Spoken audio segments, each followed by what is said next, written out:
বন্ধুরা, যদি তোমরা ভারতীয় দলকে সত্যি মন থেকে ভালোবেসে থাকো তাহলে আজকের ভিডিওতে লাইক দিতে ভুলো না। আজকের বড় খবর হচ্ছে এশিয়া কাপে ভারতীয় দলের কাছে আবারও হেরে আবেগে ভেঙে পড়লেন পাকিস্তানের অধিনায়ক সালমান আলী আগা। ম্যাচ শেষে তিনি বিস্ফোরক মন্তব্য করে বললেন, আমাদেরকে অন্যায়ভাবে হারানো হয়েছে আম্পায়ার ও ভারতীয় দলের কারসাজিতে। তার এই বক্তব্যে পুরো ক্রিকেট দুনিয়ায় এখন তুমুল আলোচনা চলছে, যেটা শুনে সকলেই চমকে গেছে। তাই আজকের এই ভিডিওতে তার বয়ানের সম্পূর্ণ ভিডিও তোমাদের দেখাবো, ম্যাচ শেষে আসলে কি বলেছেন পাকিস্তানের অধিনায়ক। তবে তার আগে একটা প্রশ্ন, তোমাদের আজকের ভারত ও পাকিস্তান ম্যাচটি কেমন লেগেছে নিচে কমেন্ট করে জানাতে ভুলে যেও না। বন্ধুরা, আজকের ম্যাচে পাকিস্তানের সামনে ছিল বড় রান তোলার সুবর্ণ সূচক। বিশেষ করে সাইফজাদা ফারহান, ফাকর জামান আর সাইম আয়ুব দারুণ শুরু এনে দিয়েছিলেন। প্রথম 10 ওভারেই রান রেট ছিল আক্রমণাত্মক, কিন্তু শেষ 10 ওভারে ব্যাটাররা সেই গতি ধরে রাখতে পারেনি। যেখানে সহজেই 185 বা 190 রান হওয়ার কথা, সেখানে তারা থেমে যায় 171 রানে 5 উইকেট হারিয়ে। প্রশ্ন হলো, এই রান কি সত্যিই চ্যালেঞ্জিং?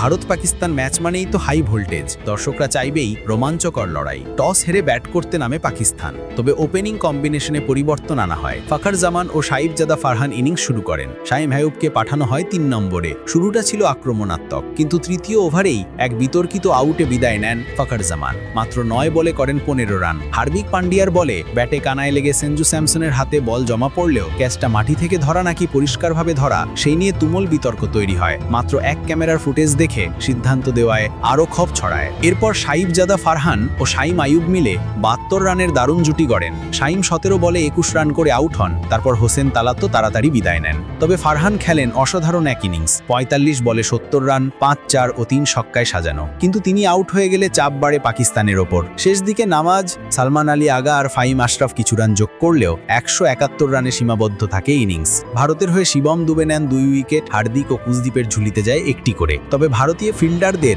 আজ একাধিক ক্যাচ ফসকানো চোখে পড়েছে। শেষ পর্যন্ত ভারত সহজেই রান তাড়া করে ম্যাচটা জিতে নেয়। আর এই হারের পরই চোখের পানি লুকাতে পারেননি পাকিস্তানের অধিনায়ক। ম্যাচ শেষে তিনি বলেন, আমি ভাষা খুঁজে পাচ্ছি না। ভারতের কাছে হেরে আমরা সত্যি অপমানিত হয়েছি। আমরা শপথ করেছিলাম যেভাবেই হোক ভারতকে হারাতে হবে, কারণ আগের ম্যাচে তাদের অধিনায়ক আমাদের সঙ্গে অশোভন আচরণ করেছিলেন। কিন্তু আমাদের মিডল অর্ডারের ব্যর্থতার কারণে বড় স্কোর করা সম্ভব হয়নি। ভারত সহজেই জিতেছে, কিন্তু খেলা মানেই জেতা হারার মিশেল। আমি ভারতীয় দলকে অভিনন্দন জানাই। আশা করছি ফাইনালে যদি আবার মুখোমুখি হই, তখন তাদের হারিয়ে প্রতিশোধ নেব। তো বন্ধুরা, পাকিস্তানি অধিনায়কের এমন আবেগঘন বক্তব্য শুনে তোমাদের কেমন লাগলো নিচে কমেন্টে তোমাদের মতামত জানাতে ভুলো না।